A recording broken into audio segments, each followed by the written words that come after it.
morning, everyone. It's great to be here with you. And I love talking about the subject because it's just so important to understand how we as humans function. What is our mind? What is the brain? What is mental health? Mental health currently can be quite a scary term. And I want to try and demystify some of that today and help you understand a few things. I've got lots of slides. I'm going to do 38 years of research in 38 minutes. 1 year a minute, and not quite, don't worry. I could do that. I probably could because I can talk fast, but I'll slow down. And it's absolutely brilliant to know how brilliant we are. God has made us able to capture thoughts every 10 seconds and renew our mind. And we're supposed to be living a lifestyle like that. I mean, we all see that in the scriptures. You all see, bring all thoughts into captivity, and we quote that, and we say, renew our minds. But what does that really mean? My life's work has been to research the scientific side of that and to look at what does it mean to capture a thought. What is a thought? What is an emotion? What are memories? Are they different? What is trauma? How does this impact us? What is this mind-brain-body link? All that kind of stuff. So I'm going to give you the scientific sort of summary of what it means to capture thoughts, to renew the mind, and how the spirit-soul-body connection actually works. So science and spirituality are two sides of the same coin. I have some of my most spiritual moments when I'm doing research. I still currently run clinical trials. We have actually 4 happening at the moment. I publish in scientific journals. I don't practice clinically anymore. And those are the moments when I'm writing up a scientific journal article when I find I'm the most spiritual. And I'm saying that to say that for years the church has had this thing that if you're scientific or logical or whatever, then that's not spiritual. Well, I have to ask you this question. If you think about it, everything that how we function as a human, the world we live in, etc., that is all based on knowledge.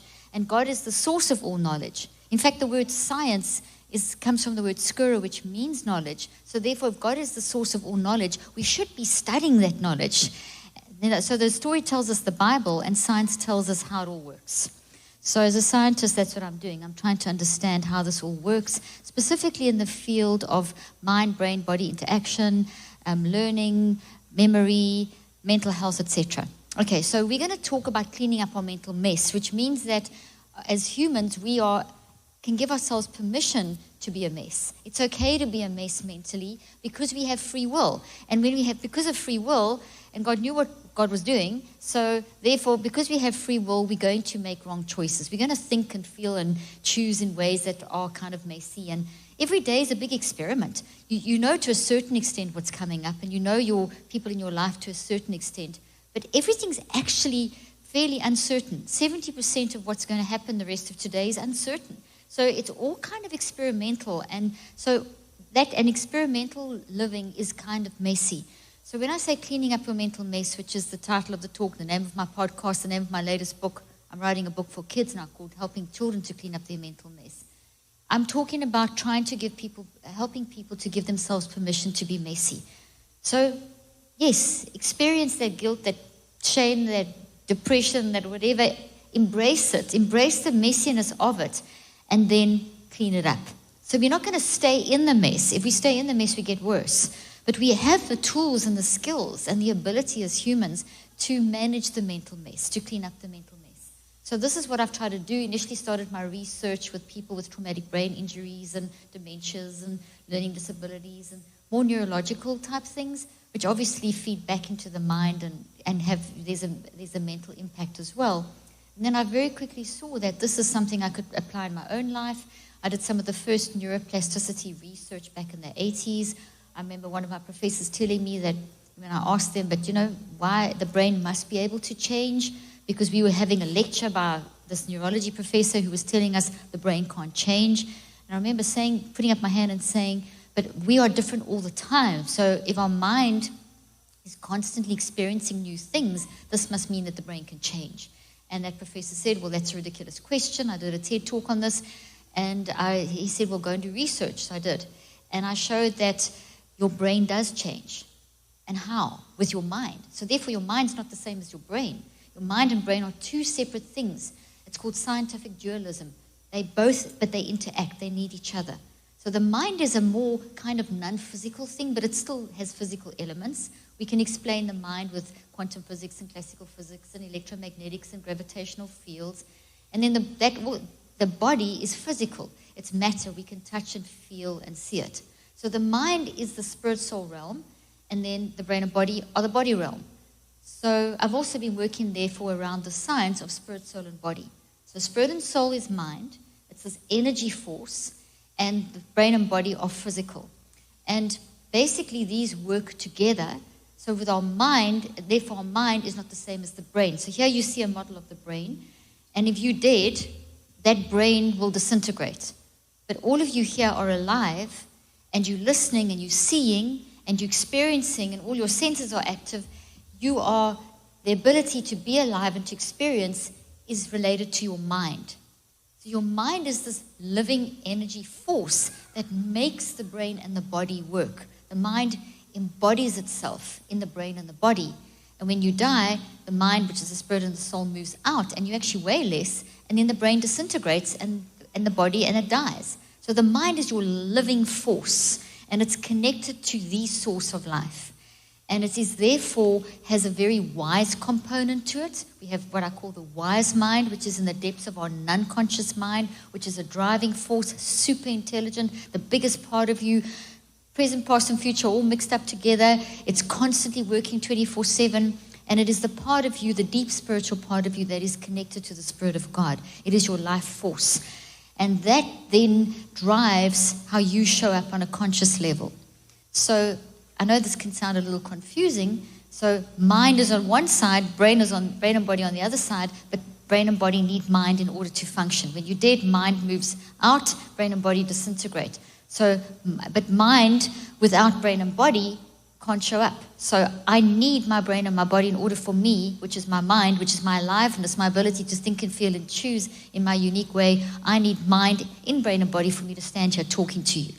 Another way to think about mind being your aliveness, you can't see mind, but you can see brain. You can see the brain, not right now, but you can see the body, and we know there's hopefully a brain in our head.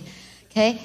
Some people are walking around with IQs of 126 with a centimeter of brain tissue, which shows us, and that's just an aside, which shows us that the brain is very important, but we also have memory in our cells of every body. Every part of our body, we also have memory in those cells. And in fact, in our gut, we have 300,000 neurons, which is the same amount of neurons we have in our spine. And we have a little heart brain. So there's intelligence throughout the entire brain and body. So there are people with literally no brain that are functioning with IQs of 126 plus. So it just shows you, that's just a little interesting aside note. So the physical is important, but the mind is more important. But the mind needs the physical to show up. Okay? So in terms of weighting them, the mind is the living force. And if you think of things like gravity, I'm not floating and nor are you at the moment. And we know we're not floating because of gravity. You can't see gravity, do you agree? But we can see the result of gravity, which is we're not floating. That's kind of a good analogy for mind and brain. You can't see mind, but you're seeing the product of mind, which is me communicating with you and you here being able to think, feel, and choose and process what I'm saying. Now, just by the nature and virtue of being a human and being alive, everything that you are hearing, everything you're seeing, auditory sound waves, electromagnetic light waves, all this stuff, your mind is grabbing this and you're thinking, feeling, and choosing about it, and it pushes it into the brain. So the mind pushes this information into the brain, stimulates the brain responds electromagnetically and neurochemically and genetically, and you actually build this talk that I'm giving you into your brain as a structural change in your brain, which is neuroplasticity, and the structural change looks like a tree. So you are growing this talk into a tree in your brain with roots and branches, and that is a thought.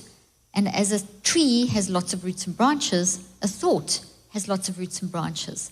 The lots of roots and branches that you see in a tree, thought has very similar structure, are the memories. So a thought is made of memories. So memories are the data of the thought. It's all the detail of the thought.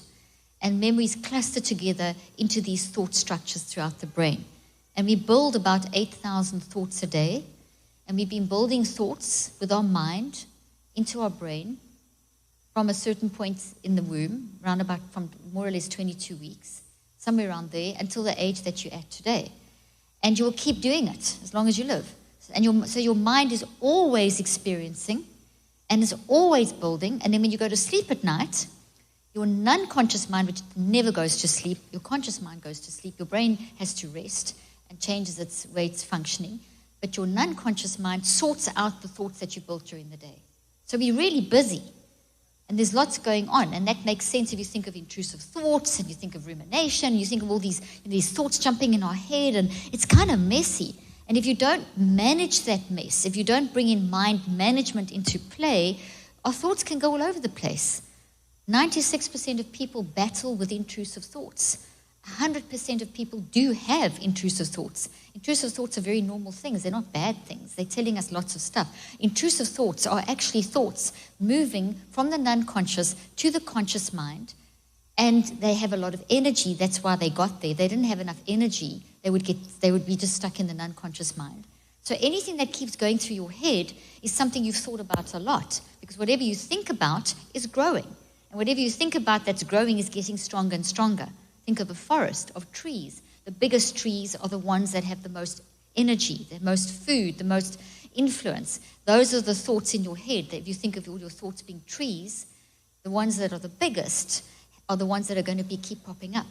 And the ones that are popping up, if they're negative, we talk about them as being intrusive, or toxic, we talk about them as being intrusive. And they're intrusive in the sense of disrupting us. In that they overwhelm us, or they make us feel chaotic, or they make us feel frightened, or they make us feel overwhelmed. So they need to be managed, because they're actually your best friend. Because those intrusive thoughts, when you stop and you pay attention to them, you'll find a bunch of signals attached to them. And if you tune into that, you can then find what that intrusive thought pattern is, and therefore you can find the source of that. And then you can change it because of neuroplasticity. And all the you doing this catching of thoughts, etc., is your mind working. You are your mind being your aliveness. You have the mind of Christ. You have this a brilliant, incredible ability to take a thought with your mind and change it. So therefore, what's happened to you, the stories of your life, will never go away, but they can change. You can change what they look like inside of you, and therefore how they play out into the future. So any level of trauma that you have been through has impacted your brain and body, was built into your brain and body. So a trauma looks like the wiry tree. It disrupts brain and body function. It causes damage, but that's the result. The problem was the experience. The experience was put in the brain by the mind, and because it was a toxic experience, you build a toxic thought, which then creates a toxic response in your body, because your brain will then build a replication of that toxic tree inside every cell of your body, and that can damage your heart. Your inflammation can increase. You can have increased cortisol. You can damage your cells. All kinds of things can happen, and that increases vulnerability to disease. But that's not the cause. That is the result. So our brain responds to our mind. Our brain follows the pattern of the mind. So where your mind goes, your brain and body follow. So therefore, and because we're neuroplastic, and because we're making up to 1 million cells every second, when we understand the concept of the phenomenal statements of bring all thoughts into captivity, renew the mind, what you're essentially doing is you are looking at the impact of your life on yourself and deciding, I don't like that impact, through the intrusive thoughts and the signals attached, and you can change them. But most people don't realize this, especially in today's climate, today's very biomedical way of looking at mental health. Pretty much any kind of emotion is seen as an illness, and emotions are classified as good and bad. There's no bad emotion. Every emotion is a message. So shame is not a bad emotion. Shame is a message. If you have shame, there's something going on. What are you ashamed about? Okay, accept the messiness of shame and find the message in it and change it. Don't get consumed and dragged down by the shame. There's more books written about shame and condemnation in the Christian environment than in any other environment. Why? Why is Christianity making you feel more shamed? There's something going wrong there. So we need to use every emotion as an absolute gift from God. It's a message from the Holy Spirit to your non-conscious mind, searching the impact of life, because 95% of life is built into your brain and body without you even being aware of it. So just by virtue of being alive, life is building into you. socioeconomic, political, nurturing, belief systems, what people are saying, work environment, it's all going in. Only 5% is what you deliberately pay attention to, and that also wires in. So the 100% comes from a combination of 5% deliberate, intentional, conscious wiring of experiences, and then 95 non-conscious. So therefore, your non-conscious mind, brain, and body work for you, or on your side, scanning all your experiences that you've had, that you built into your brain and your body, non-consciously and consciously, and sends you messages via intrusive thoughts with their signals for you to pay attention to fix them. But you can ignore them and become more messy. And then you'll feel overwhelmed, burnt out, and then the amplitude, the loudness of the signals around that thought will get louder and louder and more overwhelming. And the more you try and suppress them with drugs, because psychotropics aren't medications, they're actually drugs because they have a psychoactive effect, they change the brain. So the more you try and suppress with medications or distractions or addictions, etc., addictions are not a disease either, it's a form of distraction, it's a form of coping. But the more you do that and don't deal with the issue, the worse you'll feel, mentally and physically, because your mind is putting everything through your brain and your body. So it's a holistic experience. But you don't have to live like that.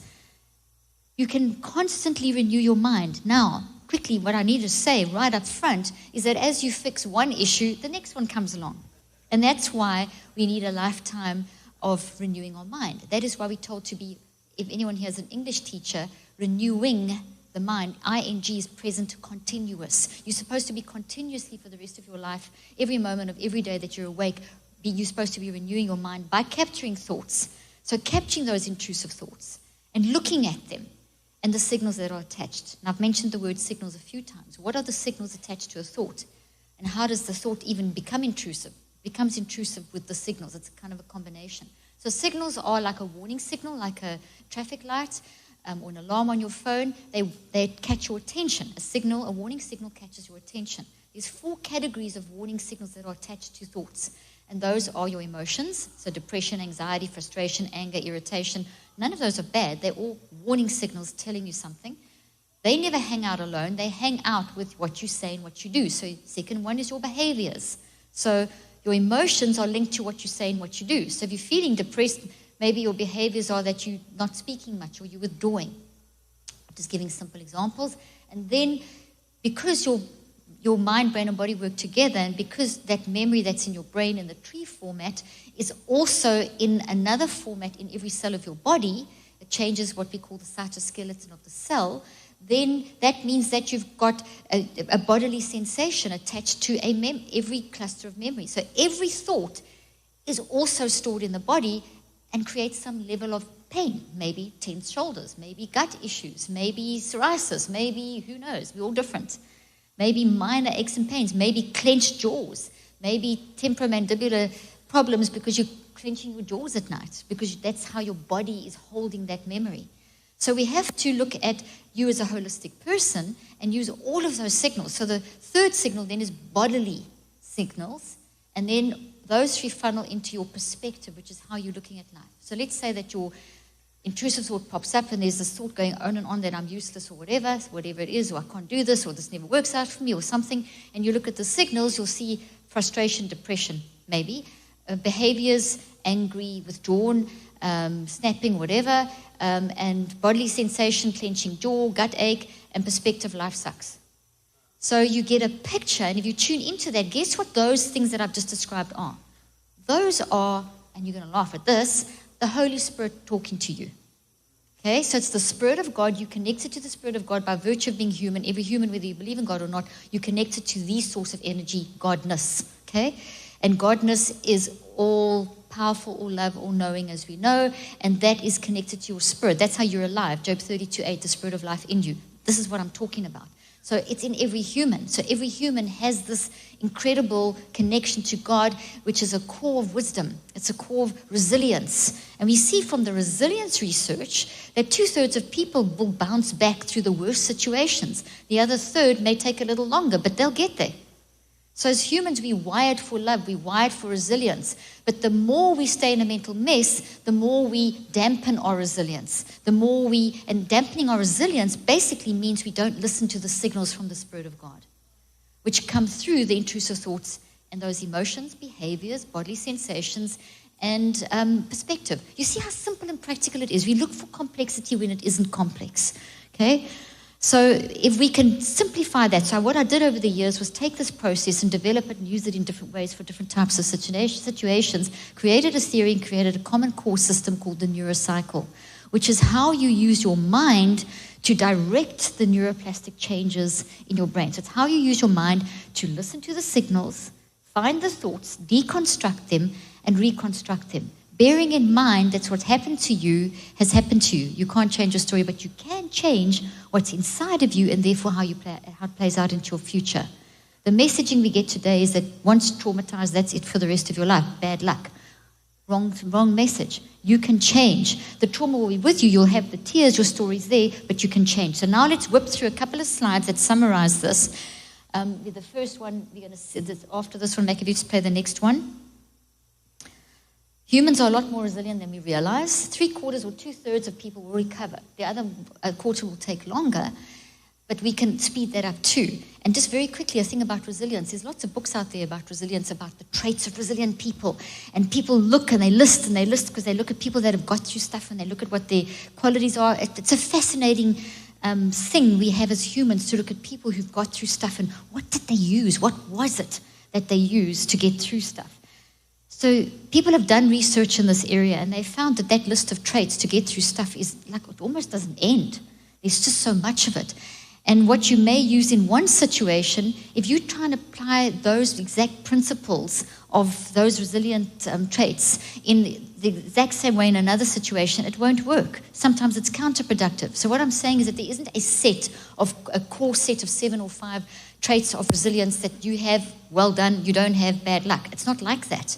Resilience is a very big, wide open word, and it constantly develops. So as you go through one issue, when you manage your mind, when you clean up the mental mess, which is capturing thoughts, renewing the mind, when you live a lifestyle like that, you build a change in the structure of your brain and your body, and it becomes much stronger, much healthier, and you're also building that structure into your mind. Your mind is a gravitational field around you, but it also stores this change. So the next time something hits you, you may not use the exact same things, but you're at a different level when you enter into that trauma. So as all that experience. So every time we embrace, process, and reconceptualize, we are activating our natural resilience. We're tuning into the wisdom of the Spirit of God. We're developing our intuition and our insight. So when we're freaking out in the love zone in the next time, we're a little bit more wise and we get through it a little more efficiently, even though we may use some totally different skills to what we used before. You getting what I'm saying? But that's living a lifestyle of mind management. That's living a lifestyle of cleaning up the mental mess. So capturing thoughts and renewing the mind is what I mean when I say cleaning up the mental mess. So it's okay to be a mess. God created you, structured you in a way because of free will, to make the messes. But you're not structured to keep the messes. And the way to get rid of a mess is to acknowledge it, not suppress it. Okay? And you also can't just talk about how you feel, which is very popular in today's climate. Talk about your feelings, get your feelings out, feeling wheels. That's great, but that's only one step. If you just become aware of your feelings and you don't do anything else, if you don't land the plane, you'll get worse. And I'll show you some slides to show that too. So let's move on. There's a philosophy of treating a disease. The philosophy of treating a disease doesn't consider a person's story. So our current philosophy of mental health is one of treating a disease. So what we've done is we've advanced in medical science and we know how to treat cancer pretty effectively and so many different diseases, heart disease, etc. Wonderful advances. There's a definite, clear biological source and a way of testing and a series of treatments. That language works for the physical impact of a life on our brain and our body. Brilliant, wonderful, amazing. We need it. But it doesn't work for your mental experiences that will then park inside your brain and your body. So we need the medical side to help deal with the issues of the impact of life, but we can't apply that same language and philosophy to the stories of our life. Every person in this room has a lot of stories. Every person listening to me now, you have a lot of stuff you've gone through. Every day you're going through stuff. You know this, I know this. This is not something new. And according to research, every 3 to 5 years, you'll have a major event in your life. on a scale of 1 to 10. The 6 to 10 stuff comes around every 3 to 5 years, and the 1 to 5 stuff is happening kind of daily. It's the normal day-to-day struggles, just being a child, growing up, growing into adolescence, growing into adulthood, getting, young adulthood, marriage, life, whatever, going on in the different stages of life. Every single part of that is a normal thing. It's part of, and it's a struggle. It's not something to run from, it's something to embrace. So the philosophy today of treating the stories of our life as a disease doesn't consider the person's story. It attaches distress to a biological cause. So it's all about the individual's brain versus the context of a person's life. So let's say that you have someone who's incredibly depressed and they've completely broken and whatever, and they see themselves as depression, whatever, and you tell that person, oh, you have clinical depression. And that's it. At first you might think, oh, okay, well, at least there's a name, so I feel better. But it's a gift that's empty. Once you open the gift, there's nothing there. It doesn't help you.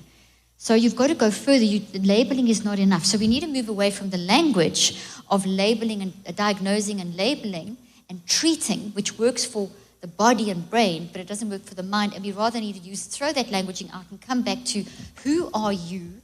What is your story? What has happened to you? So when I practice clinically, that's the first question I would ask. And I would spend hours, the first 7 to 10 sessions, hearing a person's story and doing various different things around identity and brain building before we would really dive into deep things. And I very seldom would give, and I never gave a label, I would give a description of where I think things were going. Okay? So now it's 15-minute appointments and you have a diagnosis. So every single person on this planet can get multiple diagnoses. I promise you, if you fill in the DSM now, if you look at the DSM now, all of you in here will have multiple crazy things going on with you. Okay? The point is that we are all crazy, we are all messy, and that's okay. That's what it means to be a human in life. Anxiety's tripled over the pandemic. That's very, very reasonable response to an adverse circumstance. So to say that there's now a pandemic in mental health coming after this pandemic is crazy. Because if we didn't have that response, I would really be worried. It is totally normal to be more anxious after something like COVID. Do you agree? If you've been abused as a child and you've depressed and no one's ever helped you treat it, obviously, we'll process it. Let's take the word treatment out of this whole thing and process it and get through your story, then obviously you're going to feel worse. So, and you're going to have all kinds of implications in your relationships and behavior and et cetera, But if you can look at those signals and those thoughts, track them back and deconstruct and reconstruct, you can then make sense of the stuff and you can start moving forward in your life. Remembering that you can't just stamp out your story. You actually have to reconstruct, reconceptualize your story, have a different relationship with it. This is what's happened. What am I going to do about it? So you can either stay stuck in the pain, stuck in this, and if you give it, whatever you think about the most will grow, or you can bring this up, go through the pain of revelation, and then reconstruct into this and have a transition where this becomes weak and this becomes strong, but you still remember the weakness. And we'll come back to that concept. Let's have a look at the next slide. Currently, in our today's environment around mental health, we are becoming suspicious of how we feel. Feelings have become these things that we've got to, that are suspect. Meanwhile, feelings are amazing. The good, the bad, and the ugly are telling you about your humanity. Jesus had all the feelings that you have in the garden, okay, of Gethsemane. Everything you experience. So it's your part of being human. And you're not supposed to, by the way, be positive all the time. You are not an avatar. You're not a robot. You are a brilliant human being that's going to have ups and downs. Jesus experienced it all. You want to see mental health in action? Go read about Jesus and Jesus' life on earth. And it's very obvious that there were times of sadness, withdrawal, even depression. Jesus experienced all the labels in the DSM, if you want something hardcore, in the garden. Because, how can I say that? Because it says that all the sins of the world, every experience you ever had was experienced in the garden in a quantum way. It's hard to even fathom. But with quantum physics, we can kind of get an understanding of that. To be honest, so everything just happens in sort of it's very fast and quick and et cetera.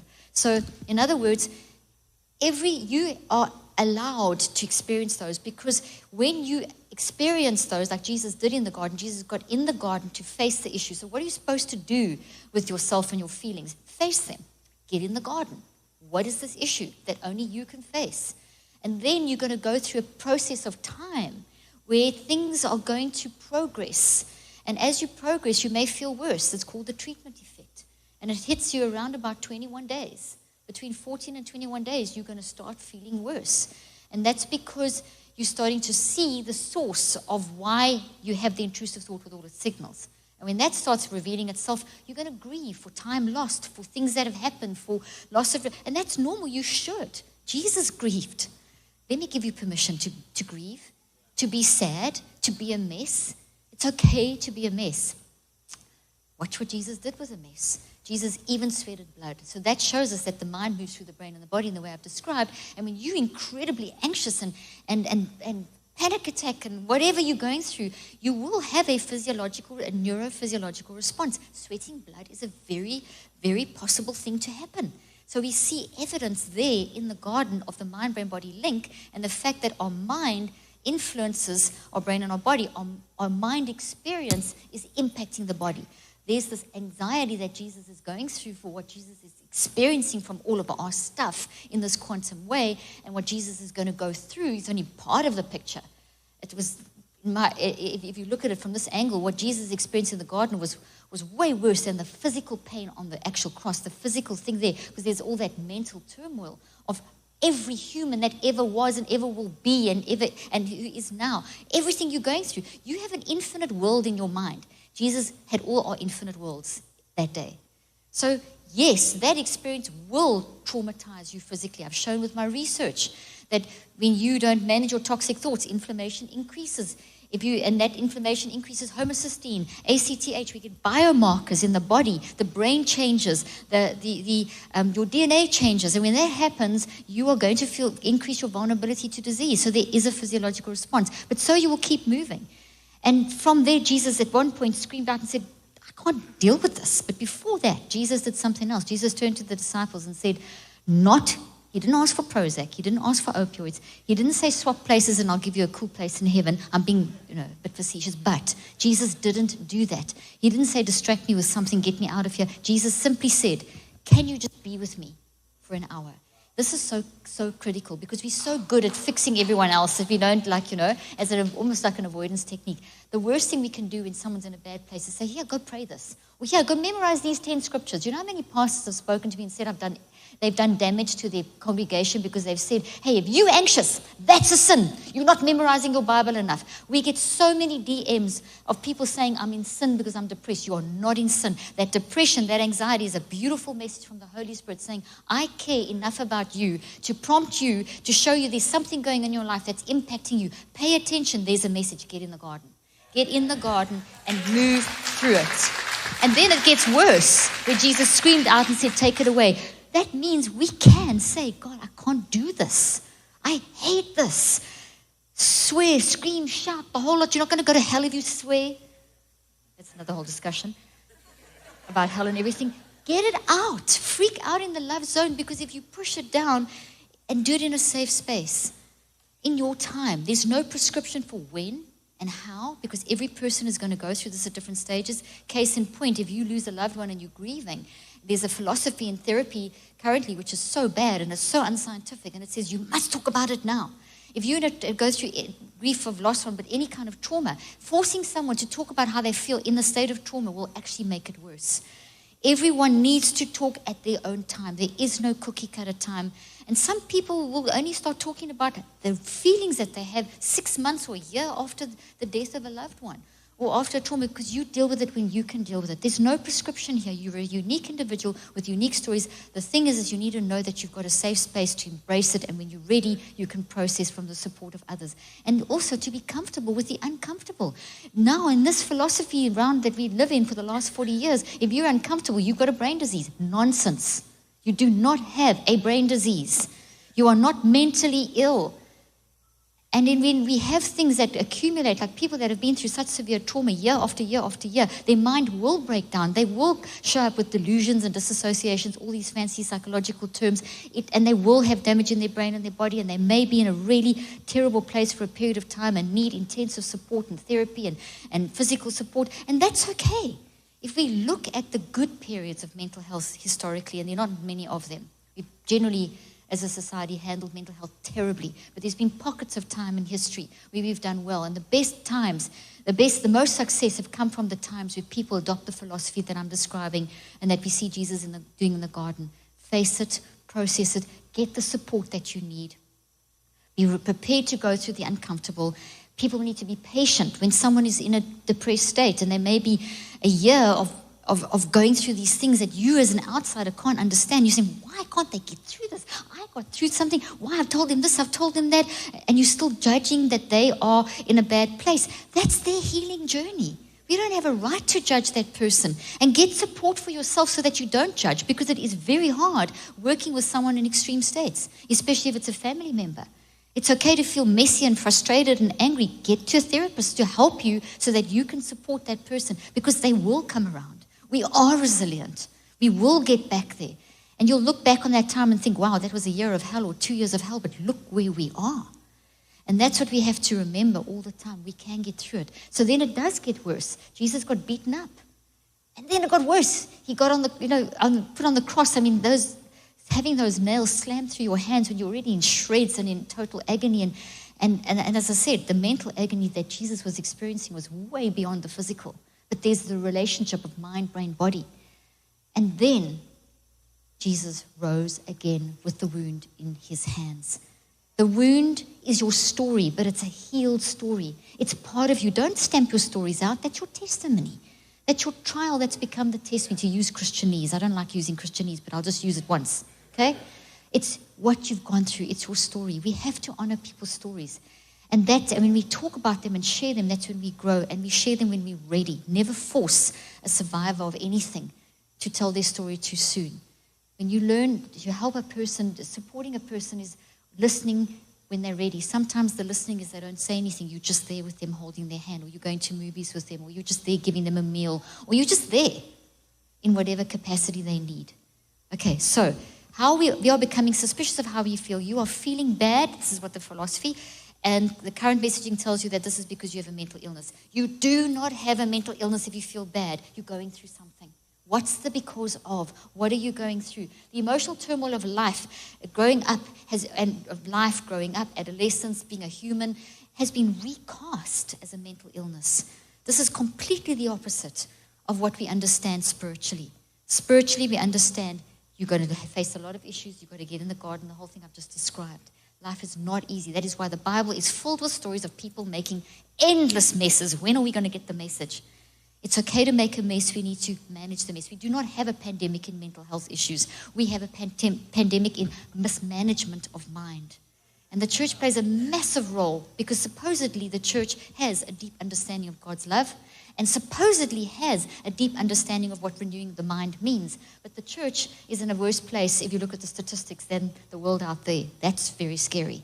Okay? So there's something going wrong. Yet this is the place where mental healing can happen. And this is why I do what I do. It's why I don't practice anymore, why I'm training up people to do this stuff and teaching people and writing this stuff so that the truth can come out. Because you do not have to be qualified like I am or like your pastor to help others. Just being alive means you can help others. You help others simply by being there for others. And managing yourself. When you are managing yourself, which is a lifelong journey, people will turn around and say, I'll have what you're having. What are you doing? What's different? I see you different, and that's what they see, okay? So the emotional turmoil, in the next slide, the scene has been set currently for transforming the challenges, confusions, and intensity and changes that happen as we grow up or are alive into potential obstacles. So the normal stuff have become transformed into potential obstacles, dysfunctions, dysregulations, and disorders that can be neatly packaged and given treatments to get rid of them. That's not science. It has been disproven. It's a philosophy that started growing 40 years ago, and it has been consistently disproven, yet it's still the going philosophy. We see that when you teach people to embrace, process, and reconceptualize, you will change. Slowly but surely, and you'll start learning to be comfortable with the uncomfortable. The idea that doctors have a magic pill to fix this illness is tied deeply to a neuroreductionistic approach. And what that means is that we've become so advanced in our knowledge of the brain that we now even talk, not me, but the general sort of messaging that the public get is that your brain makes your thoughts. So your thoughts or your mind, which is your thinking, feeling, choosing, producing thoughts, is coming from the brain. Your brain can do nothing if you're dead. Think of it logically. your brain just disintegrates. So it can't do life. Your aliveness is your spirit and your soul using the brain. And then there's a season, and then you die, and your brain and body go off, disintegrate, and your spirit and your soul become eternal. And so it's so important that we recognize the power of the mind and give the power of the mind its attention. Now, there's been a whole thing around, well, if we don't say it's an illness, we don't give it enough attention. So the good side of this whole move has been more conversations around mental health and more people coming out about their problems, etc., etc. The bad side is the diagnosing, labeling, and the treatment, which is predominantly medications and short bursts of things like CBT, which is basically saying, this is bad, let's stamp it out, let's practice using developing another thought, and hopefully that'll override that one. But that'll never be the case. We have to go through a completely different process. We have to take the energy out of that thought. Now, according to the law of physics, energy is never lost. It's always transferred. So if I think about this, I'm giving it energy. If I think about how bad that is, and I'm trying to now force myself to say a scripture or do whatever, positive affirmation or a technique to try and stamp that out, it will work for a time, but it won't be sustainable. This will come back because you've never taken its energy away. You've given it more energy by saying, oh, I've got to. It's called the white bear effect. The more you try not to think about it, the more you think about it. Okay, that's really what it is. Try not to think of a white bear now that I've mentioned white bear. Now you're going to be seeing white bears all over the place. And it's just so in other words, what you tell yourself not to think about, you will think about more and more and more. So what you have to do is listen to the intrusive thoughts that are coming from the non-conscious, which is linked to the Spirit of God, that come through with these signals, the emotions, behaviors, bodily sensations, and perspective. Grab those, find the thought that they attach to, find the top part, which is the branches, or how you are thinking, feeling, and choosing about yourself, the situation, your interpretation. And this is where the mess is. This is where the truth does not lie. This is a bunch of confusion and mess and chaos and non-truths, etc. That came from something. So what was the processing involved? And then at the core is the root. You know, when you weed a garden, if you just chop the head of the root off, it'll grow back. Things like CBT or just a positive affirmation or using scripture like a magic potion and God like a genie, you're just chopping the head off. So you have temporary relief, okay? But when you actually do the work of getting in the garden and you use the scripture when you are rising again with the wounds in your hand, you've got it at the right place. That keeps you in a much more sustainable state, and your resilience increases for the next time round. So therefore, we can't just chop the head off with a temporary suppression of a technique or a drug or something. What we have to do is we have to actually go do the work of getting in the garden, finding how I interpret, where did that come from? And as I'm doing that, neuroscience shows us that the minute you become aware of that through the signals, etc., the intrusive thoughts, you now have weakened it. So it's now more pliable and malleable. You've basically disrupted the energy. You have destabilized this thought. That's a great thing, because if it's destabilized, now neuroplastic principles can apply. I can change it. What's not destabilized, I can't change.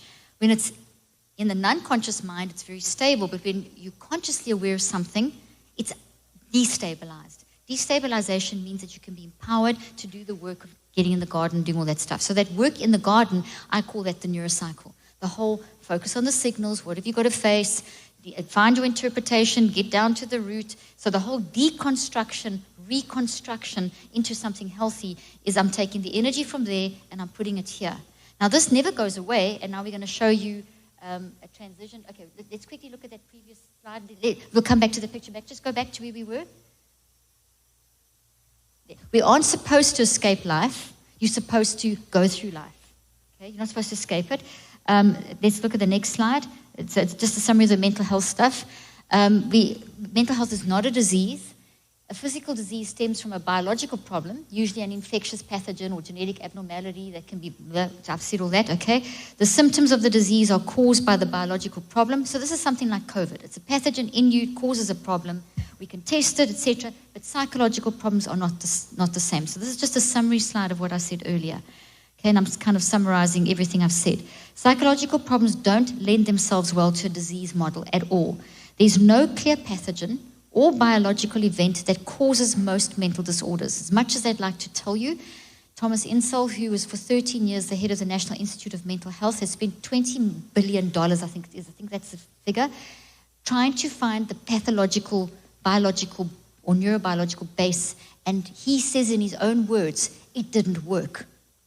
We do not have a biological base. We just have an impact. Okay? So we have to change it. So we have the evidence that that doesn't work. What we need to be doing is pouring that 20 billion into community support, into churches that can help other people, into organizations, into creating environments where people that are in a really bad place can go and live temporarily, safely, without being drugged and treated like criminals. They can be loved and supported and have stories, their stories told, and read stories to them and walk through gardens and cook and clean, and they will heal. And then you've got your less extreme where people don't need that intensive, but they need to come somewhere like here where they can get the support that they need, that someone can listen to their story and say, okay, here is a systematic way that you can take that thought and you can deconstruct and reconstruct. You see, we need to embrace, process, and reconceptualize. Okay, I've said, I'm not going to do that slide. Mac, you can bring up the transition tree now. That'll be great. Thank you. Okay, let's start with this one first. So this now is a slide of inside your brain. This is basically the orange that you see over there, and you're going to see it's moving. This is a real person linked to very advanced technology, brain technology. I use QEEG. That's one of the technologies in this image. And this is someone who's alive. And I stress alive because if you're dead, you would not see that orange fire that's going through the brain. That orange fire is your spirit and your soul moving through your brain. Your brain is responding. So that is your mind taking your life experiences and putting that in your brain. This goes on all day long. And it's an electrochemical, neurochemical, quantum, gravitational, etc. response that then creates a genetic response which then collapses and makes little proteins that grow into these tree-like structures, hence these. So these are thoughts. You're seeing the result of thinking, feeling, and choosing, a fire, building a product, which is this branchified thing that looks like this, and that's the product of mind, which is a thought. And that thought is made up of a lot of details, which are the memories. So memories are not the same as thoughts. Memories are what the thoughts are made of. Memories cluster together to form the thought. And what you've done then is you've taken energy, the energy of the experience that you're hearing, feeling, experiencing, and you've turned it into physical matter in the brain, which is neuroplasticity, building this physical thought made of proteins and chemicals that then changes the cells of your body. So you've taken the energy of the experience, which is a form of physicality, and you've turned it into actual physical matter, which is made of physical particles. So you've done Einstein's equation, E equals mc squared, and you're doing it all day long, where energy becomes matter. And that's the power of the mind of Christ. That is what capturing a thought and renewing the mind is. It's looking at the thought that's impacting us, it's taking it, reconstructing, deconstructing, and this is what it looks like in the brain. You are the engineer of this. You're the architect of your own brain. And as you heal your brain, so you heal your body. So now let's have a look at another slide. This is from Johns Hopkins University, also of these thought trees. And I wanted to show you this because you can see the similarity. We call the thoughts in the brain we say they have an arbor, tree-like structure. So this is what you're building now, and they're never the same. They keep changing because you keep changing. You have new experiences. So during the day you build thoughts, at nighttime you sort out the thoughts that you built during the course of the day. So you design this constantly. This is very empowering. This means that the toxic things inside of your brain that are impacting you physiologically and damaging your body and increasing your vulnerability to disease, you can capture that story, change what it looks like, and therefore change your physical and mental health and change how you play out on a social, cognitive, and emotional level. So I've shown with my research that when you capture thoughts and renew the mind as a lifestyle, in other words, I call that mind management through self-regulation, when you do this and develop the skill, which it does, the more you do it, the better you get at it, you can improve the way that you are managing things like the incapacitating things like anxiety and depression, etc., those emotions and the behaviors and all the signals, you can control by a factor of up to 81%. There is no medication out there. There's no system out there that will tell you that if you do this, you will have an 81% improvement. This system I've developed, which is based on capturing thoughts and renewing the mind, demonstrates within 9-week cycles. It takes 9 weeks to rewire the brain in each thought. And sometimes it takes multiple cycles depending on how long or how traumatic, how complex the trauma is. So we get something called complex PSD, for example, complex trauma. That means it's bigger, been there longer, more established. So that's obviously going to take multiple cycles. So some of my patients, for example, took 2-3 years sometimes of multiple cycles, but we always worked in a very systematic way in cycles of 63 days and consistently on a thought at a time, the most dominant intrusive thought that's messing up your life, and then working through the others. And as you find them, you'll find more. And in that, your brain is very systematic. Your mind, brain, body design, everything about you as a human is very logical, very systematic, very operational. We are doing billions of operations per second just to be alive. And it's all very organized. So chaos goes against that. So therefore, what I've tried to do is create systems that bring chaos back into order based on the correct philosophical and spiritual principles. And then I've tested this scientifically, which I still do. I still do clinical trials. I'm always testing this. We just did a trial with over 45,000 people over the COVID period. The trial started before we even knew COVID was going to hit. So we're just doing the surveys now, and all my results are put into white papers on my webpage, and we also publish scientifically. And I've now got a whole research department where we work on this, just to give this evidence into your hands. And I share this information through my posts and social media and podcasts, books, etc. And we have an app called the Neurocycle app. And that's where I've been literally giving you therapy. I've taken this whole system and put it into an audio, video, text-driven, walking you through the 63 days.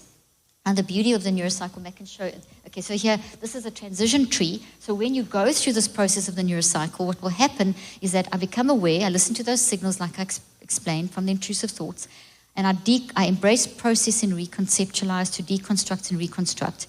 The neurocycle is the system for how you do that. You do it daily over 63 days. After 21 days, I've got to find my little piece in here. Okay, I have to break a piece off here. Let me do this. I know there's a loose piece. There we go. It was there somewhere. After 21 days, what I have done is I've destabilized this sufficiently that it's weakened, but it's still quite big. And I have now started growing what I would like my life to look like. So maybe that's a relationship issue based on a trauma, and you want to be able to form a relationship or whatever. Or it's a relationship with someone in the family that's just been really bad or something, whatever. Okay? So after 21 days of consistently working for 15 to 45 minutes a day, using the system, a systematic system, and I call that the neurocycle, you are going to have deconstructed and reconstructed a new way of thinking. But look how small it is. It's got to compete with a lot of other thoughts in the forest, and it's still got to compete with this thing. It's weaker, much weaker, but it's still not weak enough. So you have to do an additional 42 days, and I've done a lot of research on this. The time it takes to form a new habit is not 21 days. That's a myth. It takes 21 days to do a process like this, where you get to the point of you know where you want to go, what you want to do, etc. But to stabilize that you're actually doing it, that you actually are functioning in that new way, that it's showing up in what you say, do, feel, etc., your perspective, it's going to take at least another 42 days. Only 5 minutes a day. So you spend 15 minutes a day for 21 days, 5 minutes a day for another 42, and that completes a cycle. By the end of 42 days, that's what this looks like. And now the transition tree, let's get the transition tree up there. Those are my social media handles. This thing is now shrunk. I don't have a small one of these here, but just imagine this is now small. You can just see it peeking over the top, and I've got it on over there. So this, the ugly tree underneath, is the wound in my hand. I'm resurrected. You see what I'm saying? It's the wound. So I remember my story, and there's still sadness, but it's different. The sting has gone. The power has gone. This is what dominates. So when I'm in that situation, triggered, or in a new relationship, this is what dominates. This might try, but it's more of a memory. And as time goes on, time does not heal wounds. Time does not heal wounds. What time does is it takes the power out of the wound. Okay? So it's like a scar that you have. You'll have it and it fades, but it's there.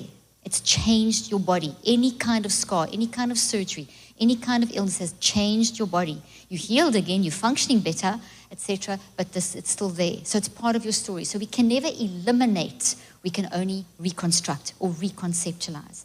And that's good, because then we learn from that story. People that have been through stuff, they will always say to you, you've said it, you know people who've said it. I just want to help people because I am so changed, okay? That's evidence of what I call the transition tree. So this is the transition tree. So here they are the same size, but this would be at around about 21 days. But by the time you get to 42 days, that thing has shrunk down to a tiny portion of that. I don't have that image here. But imagine that being very small and the green dominating. And that takes work. And so now I'm going to show you, just in terms of my clinical trials, just to wrap this conversation up, because I can go on forever, I'm going to show you, this is from my most recent clinical trials. I'm going to show you, there we go, that one. This is a head map. It's from a QEEG, which is a very effective way of looking at the brain's response energetically, which then tells us about glucose metabolism and blood flow, and therefore functionality of the brain. It's a great way of seeing what's that orange fire you saw earlier on. This is like a picture of that, showing us the different frequencies through delta, theta, alpha, beta, gamma, which are frequencies that flow through your brain. And by the way, energy flows through your brain like a wave across the left and right side of the brain. So what we want is like a wave has a huge, big, far out to sea, it's like a big swell, then it gets a little bit smaller, and then it comes closer to the beach, and it forms a big wave, and then it has a white crest, and it crashes on the beach, and little waves, and then that whole thing repeats itself. We want that kind of waving going through the left and the right side of the brain in a coherent way as we're managing our mess. And we see that when people are managing their mess, still in a mess, still crying, still upset, still going through life, but they have a system of management. They are capturing, renewing. When you live that lifestyle, you'll see gray in the brain. So what you're seeing up here is one of the subjects from my clinical trial. This is summarized in this book. There's a section there on my most recent clinical trial with some of the research you can skip through. There's also easy parts to read. These images are in there. So I did a clinical trial taking the neurocycle, and I've done many trials like this, but this was a very formal one where we looked at people's stories. Most important, we looked at psychological measures. I've developed a scale as well to look at how you mind manage. We looked at their blood cortisol, homocysteine, which looks at inflammation. We looked at prolactin, which is a hormone that also responds to emotional management. We even looked at the DNA, at things called telomeres. And telomeres are involved in your cellular turnover, and your cells make your organs, which make your body. So you want healthy telomeres because you want healthy cells, because you want a healthy body. And so that's called your biological age. So we looked at that as well. So now let me give you the whole picture. This particular subject was if you look there, you see the top line is day 1, day 21, day 63. Middle line, day 21.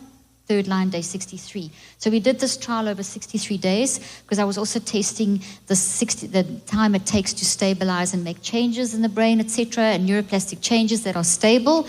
And so at day 1, this particular subject, it was random controlled. So some were in the control group, they didn't get the treatment, which was the neurocycle. The experimental group, they did get the treatment, but they all got the same testing. Psychological, blood, brain, blah, blah, all that stuff. And so this particular subject was ready to give up on life. They had every label, every diagnosis, tons of medication, polypharmacy, you name it, this therapy. They were desperate. They were ready to give up, not sleeping, everything. And when they came into this, one of their friends convinced him to enter the trial. They didn't know if they were going to get the treatment or not. None of them did till the trial was over. And their narrative, one of the things that they said in their narrative was, I am depression. You can't be depression. Depression is not an it like cancer. Depression is one of 4 signals. It falls under the emotional signal bucket. So you can't be depression. You can experience depression. Okay? It's an experience, an emotional experience that you have in response to something that's happened in your life. But they saw themselves, because that they've been labeled with clinical depression and everything else under the sun that you can possibly be labeled with, they got it, okay? So that was their view of themselves. Hopeless, couldn't sleep, etc. By day 21, after day 1, got all the testing, got the app loaded, shown how to use it, they went home and they did their 15 to 45 minutes a day. By day 21, you see that the brain images now are gray and green. We want the gray. The gray tells us that the waves are doing what they're supposed to be doing. And not everyone has the same gray waveform. It's different for each person. But the gray is what we're looking for. We want to see that kind of pattern. And the green at the front shows that this person's identity is coming back. The blue shows a very flat line. Instead of waves, it's like a flat lake, just completely flat, low energy, low glucose metabolism, low blood flow, not a healthy state. Your body's very vulnerable when your brain's in that state. By day 21, that had completely changed. This was radical. We did not expect this, and this happened across the experimental group, okay? So the blue at the front, that greeny color at the front, shows that the identity is coming back. Day 1, they said that the identity was depression. By day 21, they were saying, I'm not depression. I am depressed because of. So they had started seeing that the depression was one of 4 signals attached to a toxic thought, and they had started doing the work to find the root, the cause, the because of. And what they saw was years and years of suppression. They had been very, very abused as a child, and it was so traumatic that their coping mechanism was basically flight. So they had suppressed and run, okay, and never really faced it. And as a young adult, thoughts are like volcanoes. They will eventually explode. You can't, well, those closets that you fill so full, and then one day you open the door and everything falls out. That's kind of what our thoughts are like.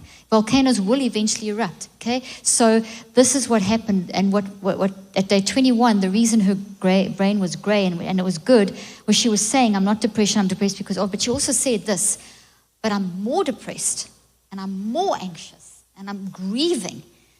But it's better, it's different. I'm feeling and I'm grieving because of what happened to me as a child. So when you start seeing the source of your trauma, it is very, very traumatizing in itself. And you're going to have a very natural reaction. It's very normal to grieve for those years lost and to think of what you as a little child went through. And that's where the inner child work and all that stuff comes in. So treatment gets worse. I mean, it's called the treatment effect. Things get worse before they get better. And that's very uncomfortable. But this person knew from the training that they were getting in the app that this is a very normal thing. In today's current society, they would tell you, oh, your disease is getting worse. No, it's not. That's a lie. You are healing. You are in the garden. You are freaking out. You are being beaten. You are on the cross. You're getting nails hammered in your hand. It does get worse. As I mentioned, some of my patients would knock out for a whole 3-4 months or a year or whatever. And that's progress because you are dealing with stuff and you have to build all kinds of new ways of functioning into your life. And that may mean cutting certain people out of your life for a certain, whatever it means, it's unique for each person. The point is that this person was healing. By day 63, their brain was even healthier and they were even more realistic about, okay, I'm comfortable with the uncomfortable. I see there's a whole lot more work to do. I know what to do. I'm not scared anymore. I'm not powerless. I have hope. And that's really, doesn't mean this person is going to walk around as an avatar. You're not supposed to be positive all the time. You're not a robot. You're not an avatar. You're a human. You're supposed to feel. In fact, research shows that if you try and be positive all the time, it's actually bad for your creativity, your intelligence, and your mental and physical health. We're only supposed to be positive in a moderate way. We're supposed to be realistic.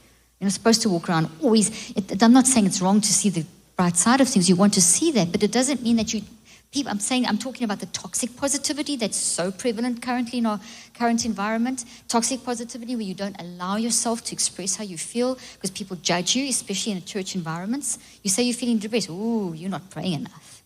You're not reading your Bible enough. All these judgmental things. Meanwhile, no, Jesus got depressed. So that's the answer you give someone who says that to you. Jesus was depressed. Go read the story of the Garden of Gethsemane again or something like that. Okay, so the issue here is that we can change. Very quickly, 2 more slides and then I'm done, this is one of the subjects in the control group. This is also this case studies in this book. The book's written, it is scientific, the one part, but it's written very simplistically. The second part of the book is just all how to. It's exactly how to do everything. And then if you use the app with it, you've really got a hands-on formula for knowing how to capture thoughts and renew your mind. Okay, this brain you see here, this person, it's very interesting, this slide, because the first row, they're very anxious. The red that you see in the last 2, the red that you see over the ear area is showing high levels of anxiety. The first row, where you see day 1, where you see the first thing where there's a lot of green and yellow at the delta, so row this way, not that way, that shows that there's a lot of stuff coming to the surface. And the middle one, alpha, where it's very blue, shows that they're very aware of the issues and they are very anxious about what they're aware of. And now we do testing and blood testing and all this testing, so we make them even more aware. So instead of this is very interesting, they get a little bit better by day 21 because they're having personal contact with at 3 times in the clinic. There's someone sending them emails. They're doing all this testing. So there's hope. So we see a transition where they're actually getting better and saying that they feel better, whereas the one who's on the treatment saying they feel worse. But the one who's feeling worse is actually progressing. This one's not progressing because what they're doing is they're becoming aware. Because watch what happens by day 63. Look at that red brain. That is someone who's completely collapsing.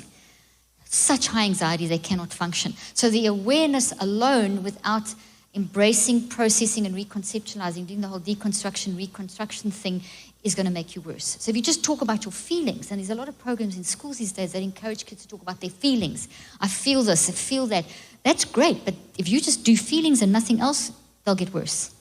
Okay, and that's what a lot of the research is actually showing consistently now, that you can't just become aware. You have to become aware as the first step. You've got 4 more steps after that. And that's why I developed this system. Okay, so you can change. The last slide I'm going to show you is of someone using Mac. If you can show the here's a telomere, 2 slides very quickly. This is a telomere.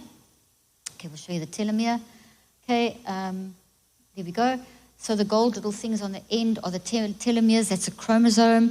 And basically those are the things that you want nice and healthy and long and strong. They determine your biological age, which is the age of your organs of your body, the cells of your body. Your chronological age is your actual age. So I'm 57, and that's my chronological age, but my biological age is around 49, 50.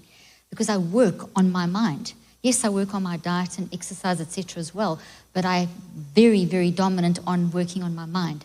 So this is what we were teaching our subjects to, and but this is one of the ways of showing the evidence of, within a 9-week period, that subject that you saw, the blue brain and then the green brain, their body, and I mentioned this in the first service, their biological age was 35 years older than their chronological age. So they were 35 in that region, but their body was of a 65, 70-year-old sickly person.